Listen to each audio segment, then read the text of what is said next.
ఓం నమో విష్ణువాయ నమః. మాఘపురాణము 2వ అధ్యాయము.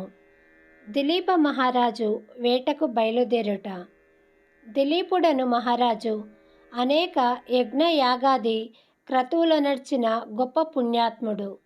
అతడు తన రాజ్యమందలి ప్రజలను తండ్రి వలె అన్ని విధములా కాపాడుచుండెను. ఒకనాడు భూపాలునకు వేట నిమిత్తము అడవికి పోవలననడి కోరిక కలిగెను. మనసున కలిగిన కోరికను ఎట్టి వారలకైనను నెరవేర్చుకొనుట సహజమే కదా. ఆ విధంగానే దిలీప మహారాజు వేటకు పోవ నిశ్చయించి వేటకు కావలసిన సమస్త వస్తువులను సిద్ధము చేసి వేట దుస్తులు ధరించి సైన్య సమేతుడై వెడలెను. దిలీపుడు వేటకు వెళ్ళిన అడవి క్రూర మృగములతో నిండియున్నది. ఆ క్రూర జంతువులు సమీపమందున్న గ్రామములపై పడి పశువులను మనుష్యులను చంపి నానా భీమస్తములు చేయుచున్నవి. దిలీపుడు అడవిలో మాటు వేసి మృగములను చంపుచుండెను. తన పరివారము కూడా మృగములను మట్టుపెట్టుచుండిరి. ఇలా కొన్ని రోజుల వరకు అడవియందు ఉండి అనేక క్రూర జంతువులను చంపిరి. ఒకనాడొక మృగముపై బాణము వేసెను. ఆ బాణాన్ని తప్పించుకొని ఆ మృగము పారిపోయెను. దిలీపుడు పట్టువిడవక దాని వెంట పరిగెత్తెను. ముందు మృగము, వెనుక దిలీపుడు, అతని వెనుక పరివారము పరిగెడుచుండగా ఆ మృగము ఒక కీకారణ్యమున ప్రవేశించెను. అప్పటికి దిలీపుడు అలసిపోయినందున దాహముచే నాలుక ఎండిపోతున్నది.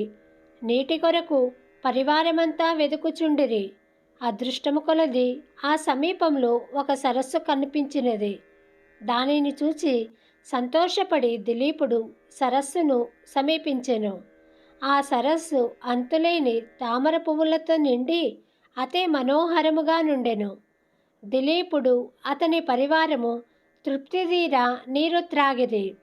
గట్టుపైన ఉన్న వటవృక్షము క్రింద అలసట తీర్చుకొనుచుండగా దిలీపుడు వేటలో చెల్లాచెదురుగా తరిమివేసిన పులులు, సింహాలు, అడవి పందులు మొదలగు జంతువులు కూడా ఆ సరస్సు వద్దకే వచ్చి చేరినవి.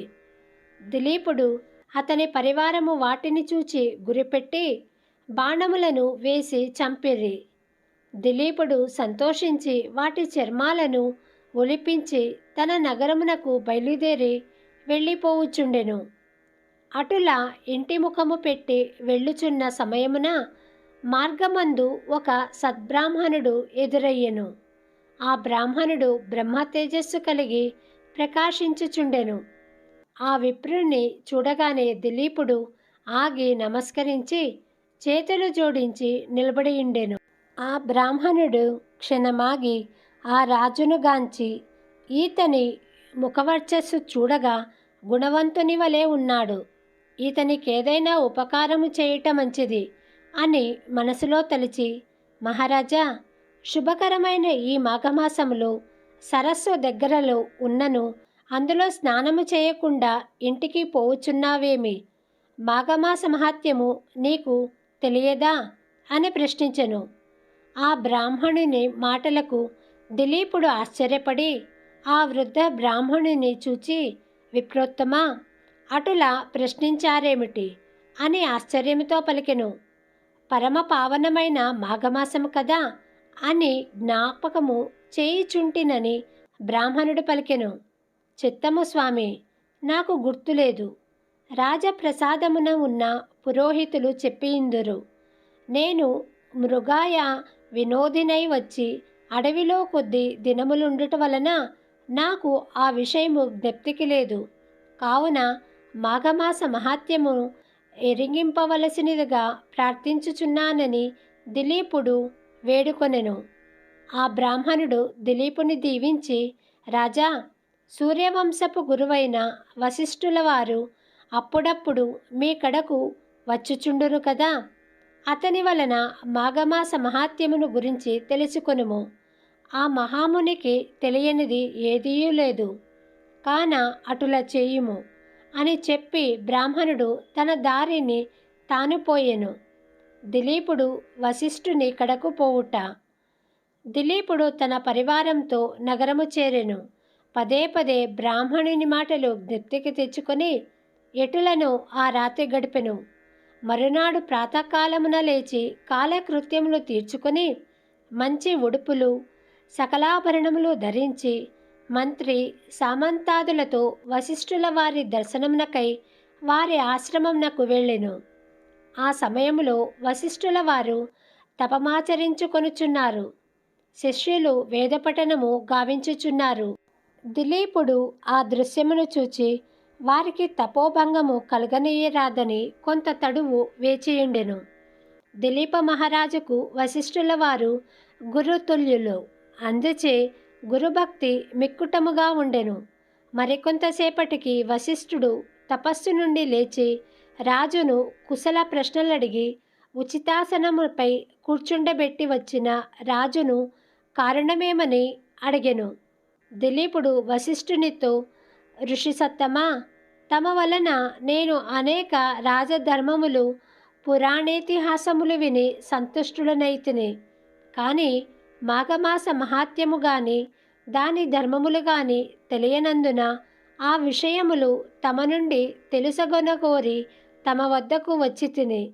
కాన పరమ పావనము మంగళప్రదము అయిన మాఘమాస మహాత్యమును వివరించవలసినదిగా కోరుచున్నాను అనెను. అవును మహారాజా, నీవు కోరిన కోరిక సమంజసమైనదే. మాఘమాసము యొక్క మహాత్యము ప్రతి ఒక్కరూ తెలుసుకొని తరించవలసిన ఆవశ్యకత ఎంతైనా కలదు. మాఘమాసము యొక్క మహాత్యమును వర్ణింప నాకు కూడా సఖ్యము కాదు. ఇతర దినములలో చేయు క్రతువులు కానీ యాగములు కానీ ఇవ్వనంత ఫలము కేవలము మాఘమాసములో చేయు నదీ స్నానము వలన గొప్ప ఫలము కలుగును. అటువంటి ఫలము ఇచ్చు మాఘమాసము అన్ని విధముల శుభప్రదమైనది గాన ఈ మాఘమాసమునందు చేయు నదీ స్నానము వలన మనుజుడు పుణ్యాత్ముడు అగుచున్నాడు. అంతేగాదు, మాఘము అన్ని విధాల పుణ్యప్రదమైనది. అంతేకాక పుణ్యకార్యము వలన స్వర్గలోక ప్రాప్తి తాత్కాలికంగా కలుగును గాని మాఘమాసంలో సంపాదించిన ఫలము వలన శాశ్వత స్వర్గలోక ప్రాప్తి కలుగును. ఇంతకన్నా మహత్తు గలది మరొకటి లేదు. మాఘపురాణము 2వ అధ్యాయము సంపూర్ణము. శుభం భవతు.